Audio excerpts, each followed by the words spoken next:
Hello everyone, GoldenNova here. Today, I've got an episode that was decided on by my patrons. Every month we hold a poll, and this time it was a doozy. We actually had to run a second poll as a tiebreaker, and despite a hard-fought battle, today's subject just narrowly beat out L-Swarms, so we'll have to keep one of Duel Terminal's deadliest foes in the pantry for now. Instead, we'll be covering a theme that took another crack at the elusive Attribute Matters playstyle, and is arguably the second best example of it. First, if you don't count Shadal. Premiering in the May 2018 core set, Flames of Destruction, Elementsabers are a series of monsters charged with keeping the elemental balance of the world. From their sacred temples, they observe the fluctuation of these forces, and when one goes out of control, it's their job to bring it back in line, lest the powerful elemental lords appear and wreak havoc upon the land, which are also a series of cards with intermittent releases previously in the game, creating a kind of funky retcon that even got its own Master Duel solo mode. And today,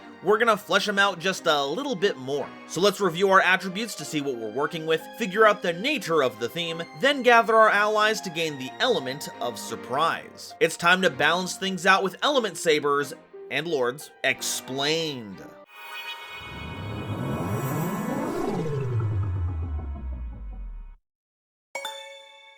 Today's episode is brought to you by my lovely patrons, as well as the wonderful people over at Dragon Shield. Get the sleeves as strong as dragon scales and save 5% on your order by using coupon code GoldenNova at checkout. So what's the deal with Elementsabers? Well, they're a series of warrior monsters whose primary purpose is to support the Elemental Lord series of cards. So to better understand what they're all about, we actually need to tackle the big ones first. So what's the deal with the Elemental Lords? Well, they're a series of level 8 monsters with 2800 attack and 2200 defense. They can't be normal summoned or set, and must be special summoned from your hand while you have exactly 5 monsters in your grave with its matching attribute. But for meeting this requirement, you're gifted with a powerful effect, reminiscent of some of the game's most powerful banned cards. Grand Soil is an Earth Beast Warrior that special summons a monster from either graveyard. Molten Glacia is a Water Sea Serpent that discards 2 random cards from their opponent's hand, or their entire hand if they have less than 2.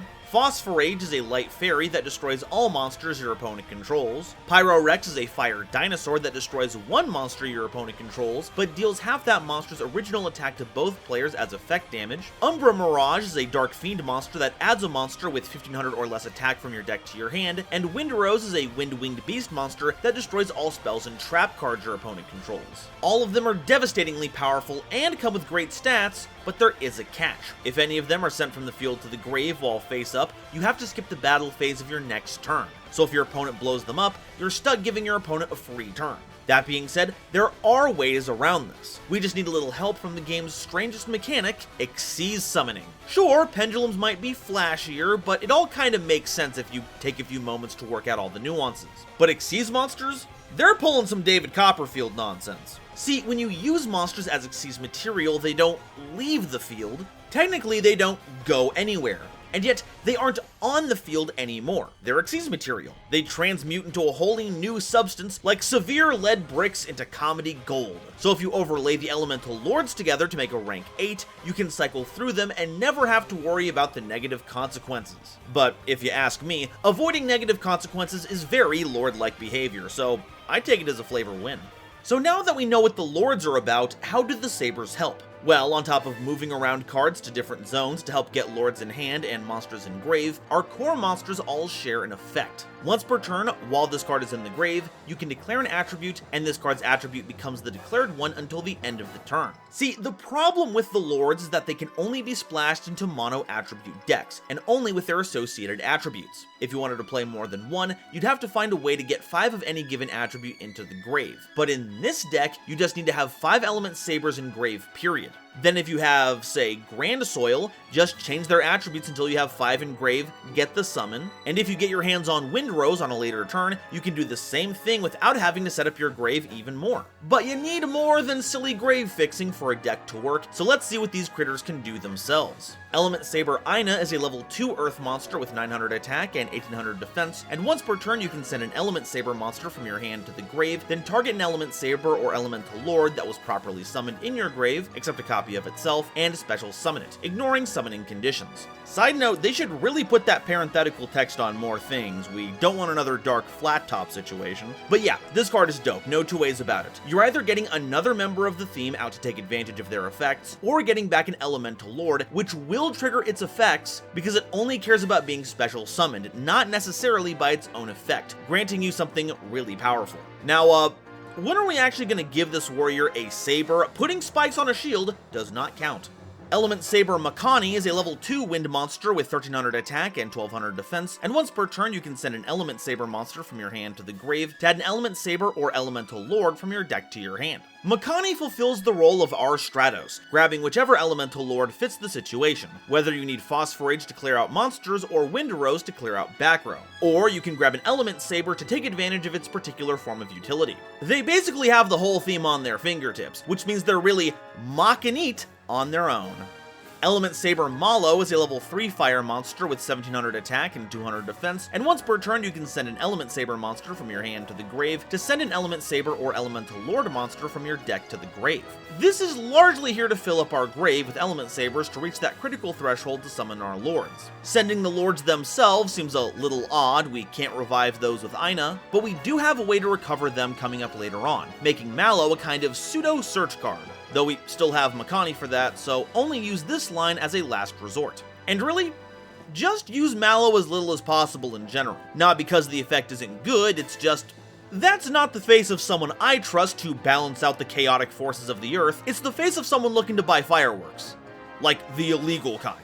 Elementsaber Nalu is a level 3 water monster with 1500 attack and 1000 defense, and once per turn you can send an Elementsaber monster from your hand to the grave, then target an Elementsaber or Elemental Lord in your grave, except a copy of itself, and add it to your hand. Here is the recycler I was talking about earlier. While Ina can grab properly summoned lords right out of the grave, the ones that haven't had a chance to do so aren't so lucky, so they'll need Nalu to scoop them up out of the grave. And hey, by discarding an Elementsaber, you're one step closer to summoning them for real. I find it hilarious that the saber that gets you cards back into your hand is associated with the lord that rips cards out of your opponent's hand, so let it not be said that these elemental ecclesiasts don't have a sense of humor.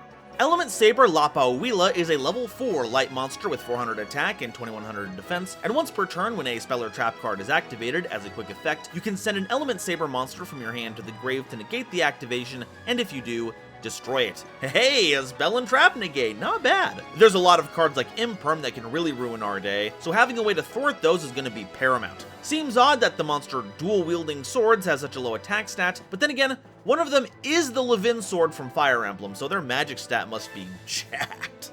Elementsaber Malehu is a level 4 dark monster with 1900 attack and 0 defense, and as a quick effect, you can send an Elementsaber monster from your hand to the grave, then target a face-up monster on the field and change it to face-down defense position. Alright, we've got a monster that turns every Elementsaber in our hand into one of the most eternally playable spell cards of all time, Book of Moon. You can even target your own monsters with this, so it's even got the same kind of utility that helps you dodge targeted negation. And all of that was stapled onto a 1900 attack body, which means you can run over monsters with less than substantial defense stats. Which really lines up. Have you seen this monster?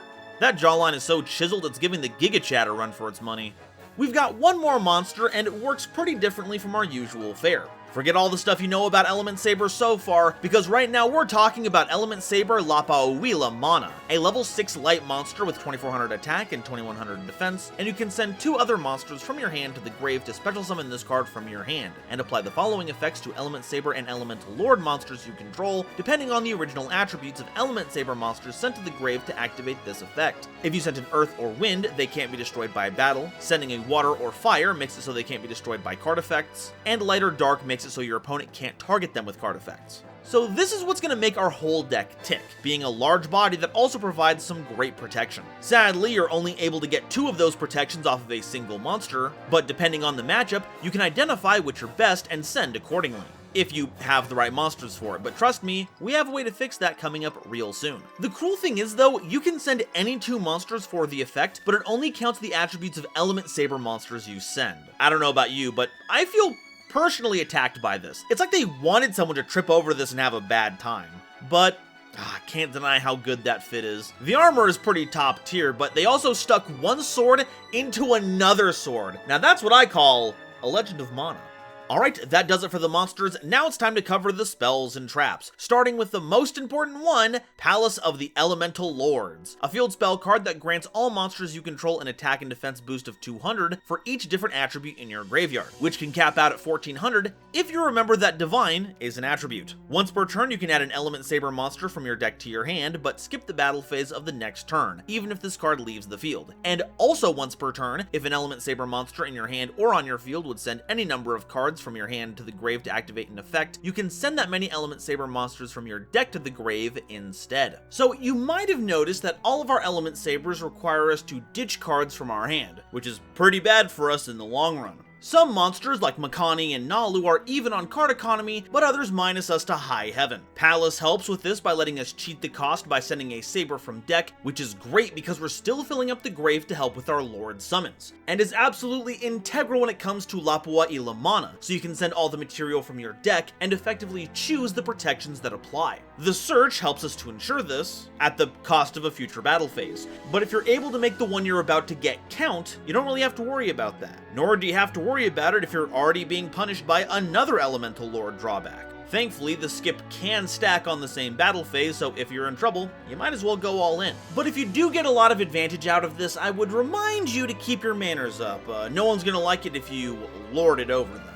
Elemental Training is a continuous trap card, and while face up on the field, your opponent can't target Palace of the Elemental Lords you control with card effects, nor can it be destroyed by card effects. And once per turn, you contribute a monster to special summon an Elementsaber monster with a different original attribute than that monster from your deck. Lastly, you can send this face-up card from the field to the grave to discard your entire hand, then add Elemental Lord monsters from your grave to your hand equal to the number of cards you discarded. This card is pretty neat. It lets you swap out your Elementsabers so you can get the effect you need, while also filling up your grave to summon those Elemental Lords, and gives you a Hail Mary by trading out all the cards in your hand for Lords in your grave to lay the smack down on your opponent. But the real kicker here are the protection effects, because Palace really is that important to our theme, which is pretty funny because it acknowledges how important it is, but they didn't give it a searcher. Look, if we're gonna limit terraforming, we need to have a compromise here. The lore says that not very many people visit the temple anymore, and I can see why, because nobody can find the darned thing. Though it might help if there was some form of community transport they could use, perhaps some kind of elemental training. Alright, so that's all the Elementsaber cards, but what do we do with them? Well, our playstyle is pretty front and center. Load up the grave, get lords into your hand, use their effects to either bolster yourself or kneecap your opponent, then use your big monsters to win. The trick is assembling all of those pieces, and sadly, the deck itself lacks a strong engine to accomplish this, so we're gonna need to find some supplemental cards to help with that. And who knows, maybe we'll find some other cards that otherwise don't have a home that we can make use of. So what can we play to help them out? Well, since we need Palace of the Elemental Lords to function without losing all of our cards, finding ways to get that into rotation is going to be paramount. Running Terraforming is a given, but because it's limited, we'll want other ways to access it as well. Kashtira make good use of Planet Pathfinder, but we value our normal summon a bit too much to tech that in. While it's a turn slower, Metaverse is a 3, and gives us a lot of cool options. For instance, if your opponent attacks into you, spring Metaverse to get Palace onto the board, applying its attack and defense boost out of nowhere to win a fight you otherwise would have lost. Also note that Palace is made up of soft once per turn effects, and you can activate as many copies of this card as you want per turn. So you could use one, use its search effect to get mana, summon it by sending 2 Elementsabers from your deck to the grave, then Metaverse out another copy, search a different Elementsaber, then use its effect for free. If you grab Malo, it essentially does a double Foolish Burial, meaning that getting Malo into the grave from that point will put 5 Elementsabers in grave, enough to summon any Elemental Lord. And heck, since you're already skipping the battle phase for your next turn, you can use the lords as material for summons as much as you want. Another deck that's more than okay with losing their battle phase is Runic, but I actually can't recommend it. Runic skip your next battle phase, period, so you only get to stack it if you choose to wait a turn after incurring an elemental battle skip. And it's also a series of cards that need its field spell slot to function properly. No fountain, no recycling. Also, the deck full of spell cards might not have the best synergy with the deck full of monsters it wants to throw into the grave. Speaking of which, the grave effects of our Elementsabers are meant to enable our lords, but this has the unintended side effect of enabling any of the boss monsters that need to see particular attributes in your grave. If you're playing a Chaos package, for instance, any 2 Elementsabers can become a Light and a Dark to facilitate their summon. Get any 3 in grave, and you can make the right attribute combinations to summon either Frost and Flame Dragon or Desert Twister, which can turn hand advantage into removal, one dealing with monsters, the other spells and traps. But why use 2 monsters when you have one that can do both, and it's cheaper? That's right, we're talking about my favorite card in this very niche category, Loud Cloud, the Storm Serpent. Don't need to have a big fire and wind pool if all your monsters can become fire and wind. Though you may also want to run Ash Blossom and Droll, just to be on the safe side. Palace is a great way to get Elementsabers into the grave, but we want as many as possible. So I think Shaddoll Fusion is going to be a big help here. It's another way to throw material directly from your deck into the graveyard, and while the older Shaddolls are dark exclusively, their latest structure deck and bonus pack support runs the gamut of all attributes, so feel free to tech in whichever ones will help you get the lords you want to focus on. But that's just one fusion archetype that plays well with our Attribute Matters playstyle, because there's another spellcaster who's a bit more restricted to the attributes already in our grave. But with the flexibility that Elementsabers provide, Alistair is gonna have a ball. Any saber becoming any attribute means that any invoked monster is on the table at any time, getting you Ragin or Mechaba on demand, whenever the situation calls for.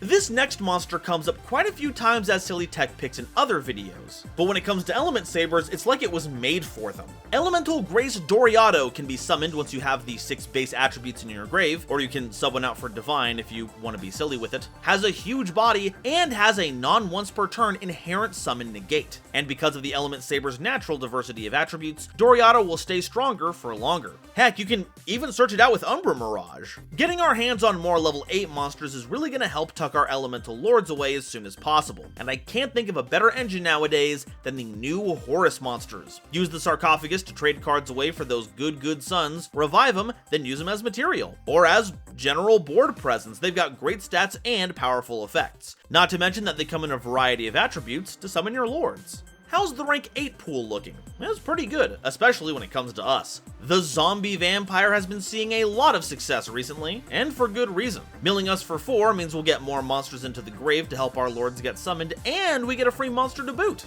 Dingirsu is free removal and protection, which once again is going to be very helpful with Palace and our lords. A number of Galaxy Eyes monsters provide you with myriad tools, from spot removal to stealing monsters. The new Fire King Xyz, Garunix Eternity, is a whole-ass monster board wipe and MST rolled into one, and I would be remiss if I didn't let you know that we also have a spell negate courtesy of number 38, Hope Harbinger Dragon. I am the bone of my deck. Cardboard is my body and foil is my blood. I have created over 1,000 brews, unknown to regionals nor known to locals. Have withstood bricks to create many combos, yet those hands will never draw anything. So as I pray, Titanic Galaxy!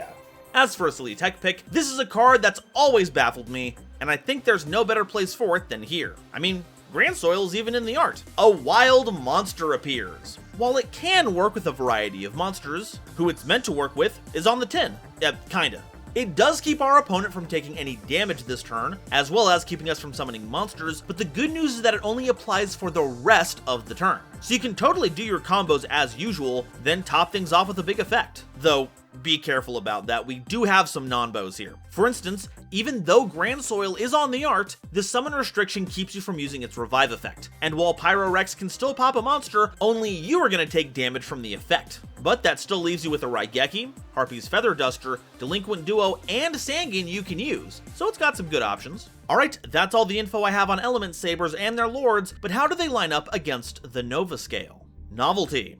Many cards before this have tried their hands at making Attribute Matters game plans work, but the Elementsaber suite feels like the most concentrated effort towards it, and maybe even the most successful. True, decks like Chaos have seen far more tournament success and have had a larger impact on the game, but even if we do count that as an Attribute Matters playstyle, as opposed to a good mashup of monsters with similar attributes, they only cover 2 of the potential 7 available. Elementsabers stand as infrastructure that facilitates not only this archetype, but any in the future that care about attributes. So I'm giving these Mystic Fighters a 4 in novelty. Objectivity. The Elemental Lords represent some of the game's most powerful effects, so powerful that they were all once banned. So it says a lot when many of the cards they're based on are now legal for play. Only Malinglacia has walked away without a scratch, but Grand Soil, Phosphorage, and Windrose can all be found outside the Forbidden List now, and Pyrorex and Umbra Mirage being only slightly better than their non-erratted counterparts. So combine that with their inherent drawback of costing you turns and a core of sabers that don't do much outside of supporting them, and it's hard to say that this theme is going to do anything to rock the boat. So Elementsabers are getting a 5 in objectivity. Versatility. Surprisingly, there's a lot of incidental attribute synergies in the game. The question is if the sabers are worth playing in that regard. For instance, we mentioned Alistair earlier, but there's a reason the hand trap version of it was so popular. Those provide powerful utility in stopping your opponent while giving you a diverse range of attributes to pull from. It was hardly ever in need of other attributes outside of the roster you were playing. Same goes for cards like the Chaos Rotation. They already have a strong base of cards to pull from. The Elemental Lords fare a bit better. While nerfed, their effects can still be quite potent, and can give mono-attribute decks a little bit of a push to get them over the top. So for technically being very splashable, but being very short on demand, Elementsabers are getting a 2 in versatility. Awesomeness. Despite my misgivings, I can't help but love these cards. They're just so cool. Being able to manipulate one of the game's core stats to make outrageous things happen is right up my alley, and tying it into a theme 6 years in the making in possibly the most perfect way is such an awesome swinging card design that I can't be mad just because it doesn't hit a home run. Even the way the battle phase skip works builds tension. If you lose a lord on your turn, you have one shot to make the battle phase count because your opponent won't give you the time to retaliate on the next turn. Combine that with just a fantastic suite of art design, and I've got to give Elementsabers a 5 in awesomeness, giving this theme a 16 on the Nova scale.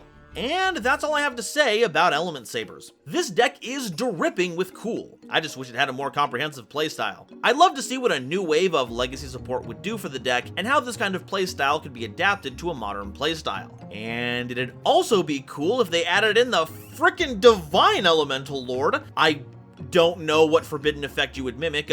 Maybe give it an alt win condition for the round instead of the game to make it more like Victory Dragon. I don't know. But we've got to lift the curtain on Divine eventually. It's not like we aren't going to choose it when given the choice to change attributes. You know we crave it. Hand it over. But now, I want to hear what you all have to say. Are Elementsabers of lordly caliber, or would you not attribute them that kind of status? And which one's your favorite? For the Sabers, it's Lapa Uwila Mana, easy, that getup is amazing. As for the Lords, I'm all in on Grand Soil. Let me know what your favorites are down below, and if you haven't already, please make sure to like the video, subscribe so you don't miss an episode, and share this video with somebody you know who loves Yu-Gi-Oh! It really does a lot to help me out. Today's episode is brought to you by my lovely patrons, as well as the wonderful people over at Dragon Shield. Get the sleeves as strong as dragon scales and save 5% on your order by using coupon code GoldenNova at checkout. Today's episode was also brought to you by my lovely patrons, including this month's illustrious Quasar Commanders Frankie and Marluxia is a Girl, Nebula Navigators 3rd Dynasty,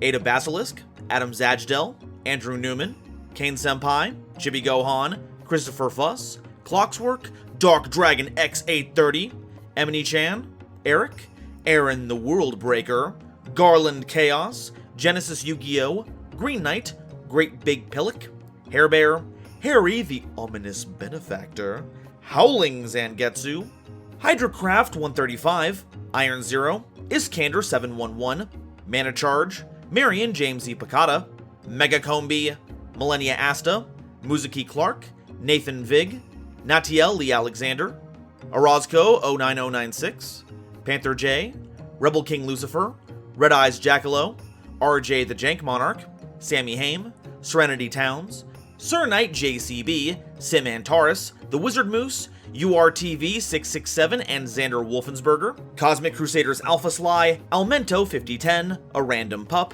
Ariel Kersey, Beluga Masta, Blitzwolf, Blue Gem, Borger with a Shotgun, Chaz Ghost, Corbinisms, Danny Bound, Dr. Reaper RIP, Drachenwald, Eki Bullock, Eva Padilla, Hike Boyagian, Herbal D, Inblink, Jester Designs, Kale the Dragon, Carp, Kevon Public, King Scarlet Yu-Gi-Oh!, Lemon Yu-Gi-Oh!, Lord Whoop-De-Doo, Manga Pages, Matt Simmons, Mick Spoofy, Michael Shimabukuro, Mustafa Aiden, Nitromo, Shizuka Nijimura, Sophie, apparently, Stephen Williamson, Taylor Seymour, the legendary Raven, and Zaldreka, as well as the lovely Starlight Explorers you see on screen now. If you'd like to help me in my journey to cover all of Yu-Gi-Oh's archetypes, get my videos early, be a part of these credits, and many other awesome perks, it would mean the world to me if you checked out the link to my Patreon in the description or consider joining as a YouTube member. And if you'd like to see another video about a deck that loves its attributes, check out this video where I cover Alistair and his invoked minions. Thank you all so much for watching, and I'll see you next time.